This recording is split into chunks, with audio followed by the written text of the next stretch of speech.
grande émission Océan. Merci parce que vous êtes nombreux, vous êtes là, je vous vois.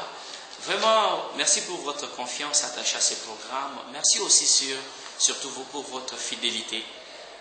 Océan, la grande question de la semaine. Océan, l'activité en marche et l'actualité. Océan, n'oublions pas les sociales. Aujourd'hui, nous sommes à l'ISAM. À l'ISAM, vous savez bien que c'est là où on forme, c'est là où il y a des ressortissants comme les grands techniciens des modes, pourquoi pas aussi des modélistes.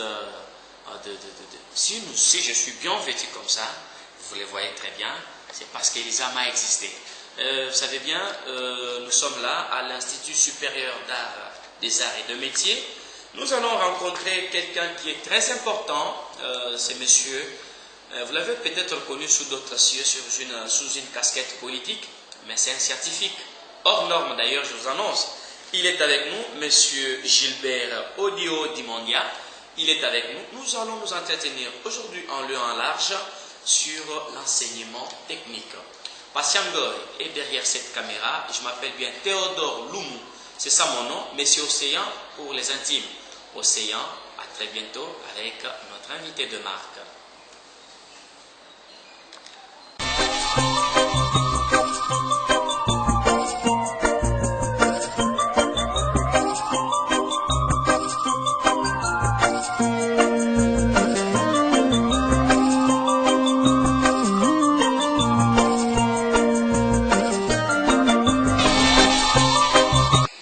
Madame, Monsieur, merci. Je suis là. Bonjour, Monsieur Gilbert. Bonjour, Monsieur Théodore. En tout cas, c'est une grande joie. Vous passez toujours inaperçu, mais aujourd'hui, on vous a eu quand même. La presse ne se passe pas vraiment, on est là. Monsieur Gilbert, moi je vous connais sous une casquette purement politique. Ici, je vous vois à l'ISAM, mais quand même nos téléspectateurs veulent encore vous reconnaître plus. Si vous voulez vous présenter. Oui, je dois d'abord vous remercier sincèrement, Théodore, pour l'amabilité que vous avez eue à venir envers nous pour traiter d'une question essentielle, une question de développement, une question technique, une question d'enseignement. On m'appelle Gilbert Oudiro Dimanja. Je suis licencié agrégé à l'enseignement de latin et du français. Et c'est à ce titre que je suis venu à l'ISAM pour dispenser les enseignements de l'expression orale et écrite en 91. Mais comme les titulaires du cours qui étaient en stage au musée de Tervuren à Bruxelles est revenu, on m'a retenu dans un premier temps dans l'administration et par la suite je suis venu par la publication de mes articles dans les annales de l'ISAM, j'ai changé de corps. On m'a pris comme corps scientifique, plus spécialement dans ce cadre où nous sommes, à la bibliothèque, comme bibliothécaire de deuxième classe. En tout cas, c'est vraiment un parcours très important. Et non, les hommes des lettres sont des gens qu'il faut beaucoup respecter. Avant de venir ici, Théodore, oui. J'étais d'abord enseignant de français à Kananga, là où j'ai terminé. Vraiment. Et à Kinshasa, mon premier travail, c'était préfet d'un grand collège à Limete, le collège Monanga. Ah bon? J'y ai fait 2 ans. Et c'est après, en 91, que j'ai fait mon entrée ici. J'ai maintenant 26 ans de carrière ici. À l'ISAM. Ça, c'est vrai. Nous parlons de l'enseignement technique, parce que l'ISAM, c'est purement l'enseignement technique. Monsieur Gilbert, vraiment, je dois en savoir un peu plus. Comment vous analysez, vous définissez vraiment l'enseignement technique? L'enseignement technique, c'est cet enseignement où l'on fait recours au matériel technique. C'est-à-dire, dans l'enseignement général, les cours se donnent ex cathedra. de l'enseignant, comme à l'université ici, de l'enseignant à l'enseigné. Mais à l'enseignement technique, il faut et la théorie et la pratique. Et à tout moment, il faut relier la théorie à la pratique. C'est pour cette raison que cet enseignement est d'une importance capitale, parce que dans tous les pays, c'est grâce à la technique qu'on peut se développer, qu'on peut évoluer. Donc c'est un enseignement très important et par définition, c'est un enseignement où l'on fait l'usage des matériels techniques. Ici, c'est plus spécialement les machines à coudre, des papiers Bristol, des crayons, parce que lorsque nous avons des tissus, et ainsi de suite. Voilà.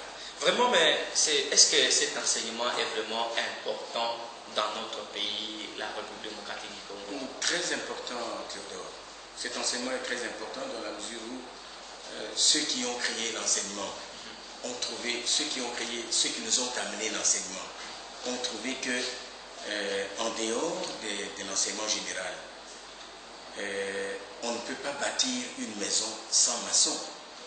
Nous, on ne peut pas appeler des pédagogues, des littéraires pour construire des maisons. Il faut de l'enseignement technique, parce que c'est grâce à cet enseignement que la société peut évoluer, que la société peut se développer. Donc c'est un enseignement très important. Cet enseignement est important, M. Gilbert, mais semble être jeté dans la mer de l'oubli en République démocratique du Congo, précisément surtout par les parents d'abord, qui sont d'abord la base. Permettez-moi de vous affirmer devant cette caméra que, avant de venir vous voir, j'ai sondé, je suis passé en sondage comme étant quand même professionnel des médias. Je regrette la réponse que me livrent certains enfants, croyant que faire par exemple la coupe et couture, cela est donné aux plus faibles et c'est juste pour des gens sans valeur. Est-ce que vous êtes aussi d'avis? Non, je ne suis pas de cet avis, parce que aujourd'hui, bon, il n'est pas bon de parler de son frère, mais Papa Wemba, s'il a été connu comme musicien, il a eu un plus à cause de l'habillement, de son habillement. Oui. Il était un habillement particulier. Oui, un grand sapeur. Un grand sapeur. Et ça signifie que il y a eu une mentalité, une mauvaise mentalité, qui a dominé certains parents et qui croyaient que des enfants faibles devraient faire l'enseignement technique, parce que ce n'est pas bon pour les faibles de les envoyer dans des cycles trop longs, alors que c'est par la technique qu'on se développe. Donc c'était une mauvaise mentalité, mais peu à peu, on est en train de revenir sur... on est en train de... Oui, c'est l'horloge qui est attentive. On est en train de revenir peu à peu vers des bons sentiments, parce que vous voyez quel engouement on a à l'ISAM de former des stylistes, des modélistes, des couturiers de tout genre. Ouais. Et je vous dis que en design particulièrement, je connais un jeune homme, Isengoma, qui a étudié il y a quelques années ici, mais qui est vraiment un spécialiste en dessin d'épargne, et qui est sollicité par des grandes entreprises de la République et même de l'extérieur. Donc, croire que l'enseignement technique c'est pour les faibles, c'est du bluff. C'est vraiment du bluff comme vous voulez. Mais auparavant, bon, ils appuient cela quand même. C'était d'abord les 4 ans. Enfin, actuellement, nous voyons que le programme a prolongé pour 6 ans. Et c'est qu'on commence à donner un peu d'importance. Est-ce que vous trouvez que cela n'est pas vraiment une cause de retrait massif de ces jeunes gens, ces jeunes filles, ces jeunes garçons qui croient que, apparemment, on dit que ce sont des sections des femmes, non des hommes. Non, les grands couturiers au monde, ce sont des hommes. Vous n'allez pas dire que Versace c'est des Gaultier. Des Gaultier, c'est une femme. Non, les grands couturiers, ce sont des hommes. Xavier aussi, Laurent. Oui, il est vrai qu'on a commencé avec, d'abord avec des cycles courts, professionnels, mais comme le pays devait évoluer, on ne pouvait pas bloquer ces intelligences au niveau du cycle professionnel. C'est pourquoi on a eu l'idée de concevoir des programmes de cycle long pour la coupe et couture et également pour l'enseignement technique et pour d'autres enseignements et qui se limitaient seulement à la 4e année. Et aujourd'hui, presque les cycles courts professionnels sont à compter sous les bouts des doigts. Il n'y en a presque plus. Donc c'est surtout ça qui a fait que les gens puissent s'intéresser à l'enseignement technique et particulièrement à la coupe de couture. Et on a enregistré pour la première fois à l'année 95-96 un garçon, Jean Maungu, qui est au Canada maintenant, qui est venu qui était un orphelin, qui a travaillé, qui était pris en charge par les sœurs dans le Bas-Congo. Et comme il a terminé le secondaire en coupe et couture, on ne voyait pas où il pouvait continuer ses études. Et c'est pour cette raison, vous voyez la 5e personne sur les photos qui sont là, Madame Mawingo, qui était DG à l'époque, a accepté que l'institut devienne mixte par ce premier garçon-là.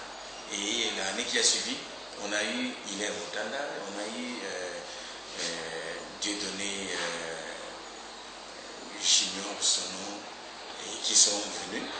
Et puis, depuis lors, il y a toujours des garçons chaque année qui viennent pour faire... Ça, c'est un encouragement quand même. Oui, oui.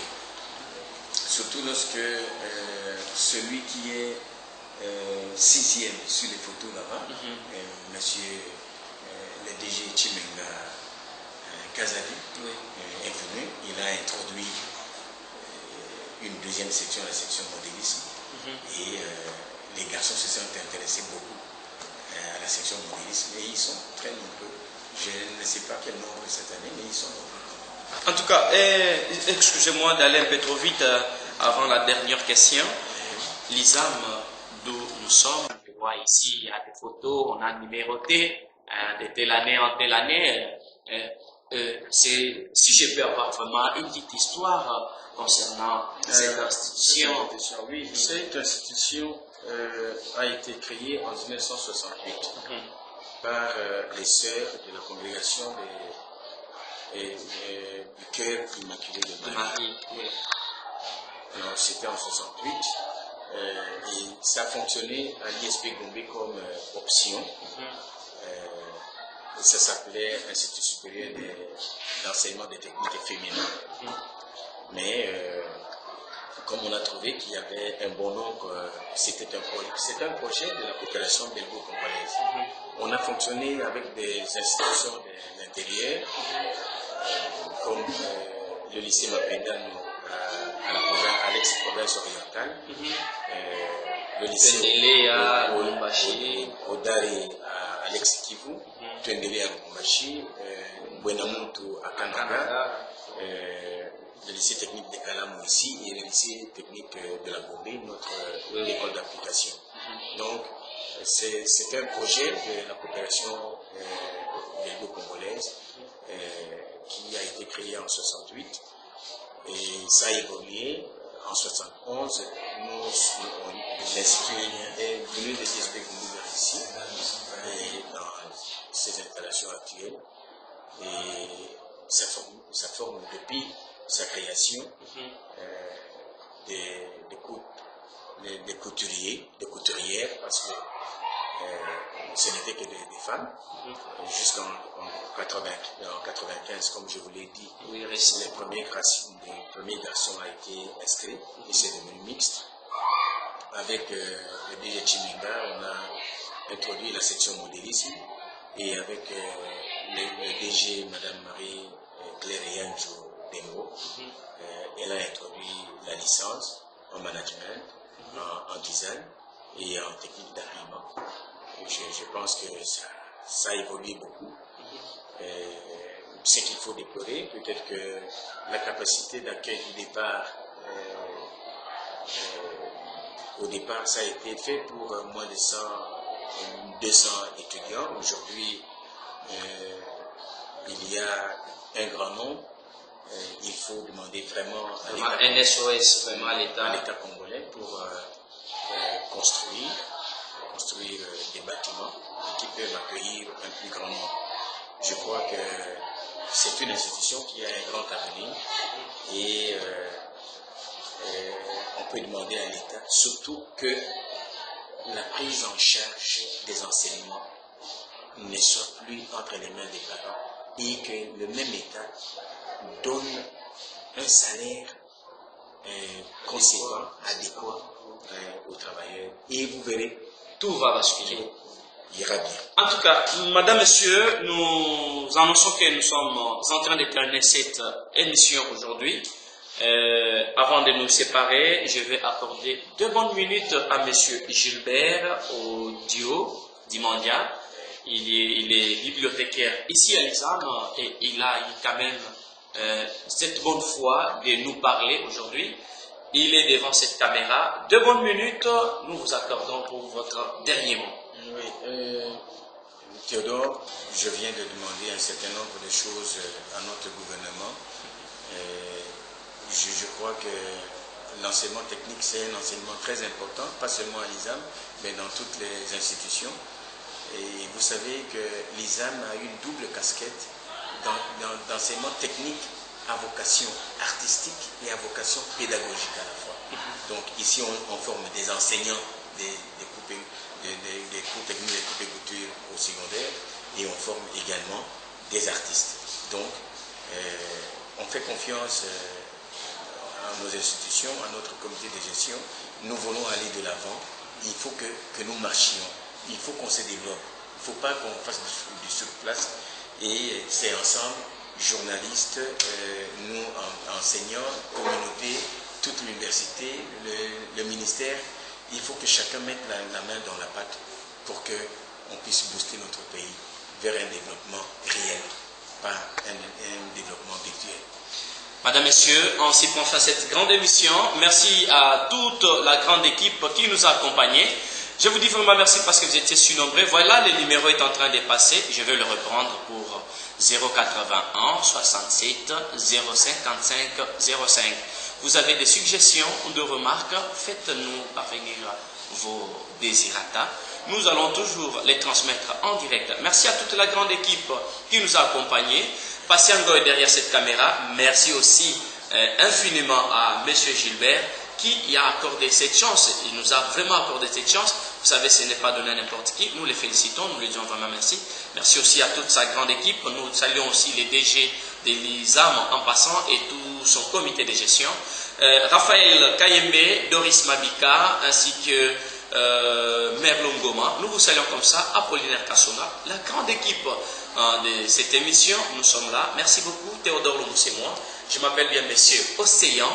C'est la grande question de la semaine. Nous allons nous voir prochainement, la semaine prochaine. Là, n'oubliez pas, nous allons voir Jonas Tchombela Kabiena, le coordinateur de la nouvelle société civile congolaise. Nous attendons vos appels. Merci.